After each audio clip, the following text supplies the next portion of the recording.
আমাদের দেশের নাম ভারত। আমাদের দেশে কারোর অনাহারে থাকা উচিত নয়। আমাদের দেশের নামের মধ্যেও ভাত আছে। ভাত সাধারণত কাজে লাগে খিদে পেলে আর ঘুড়ি ছিঁড়ে গেলে। ভাত নিয়ে মহাপুরুষদের অনেক বিখ্যাত উক্তি আছে। যেমন কৌশিক গাঙ্গুলি বলেছেন, পুরনো চাল ভাতে বাড়ে। অমিত শাহ বলেছেন, ভাত ছড়ালে কাকের অভাব হয় না। ইলন মাস্ক বলেছেন, হাতে মারবো না ভাতে মারবো। মুকেশ আম্বানি বলেছেন, আমার সন্তান যেন থাকে দুধে ভাতে। বহরমপুরে ভোটের রেজাল্ট বেরোলে প্রত্যেকবার অধীর চৌধুরী বলতেন জল ভাত। এবারে বললেন বাড়া ভাতে ছাই। সিপিএম এর সাপোর্টাররা তৃণমূলের সাপোর্টারদের ডিম ভাত বলে ট্রোল করে।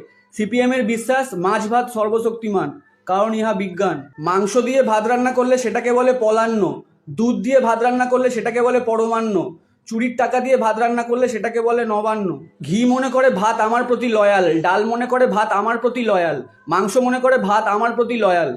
কিন্তু ভাত অনেকটা রুদ্রনীল ঘোষের মতো, অবস্থা বুঝে ব্যবস্থা। ক্যাটারিং এর কর্মীদের ভাতকে রাইস বলা কম্পালসারি। ভাত বললে চাকরিও চলে যায়।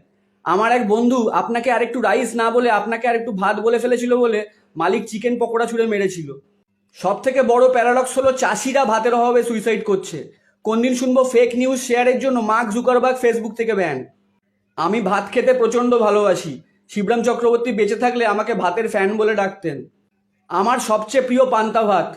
কিন্তু পান্তা ভাতের ওপর গান্ধীজির প্রচণ্ড রাগ ছিল। উনি একবার নুন আনতে অনেক দূরে গেছিলেন, ফিরে এসে দেখেন পান্তা ফুরিয়ে গেছে।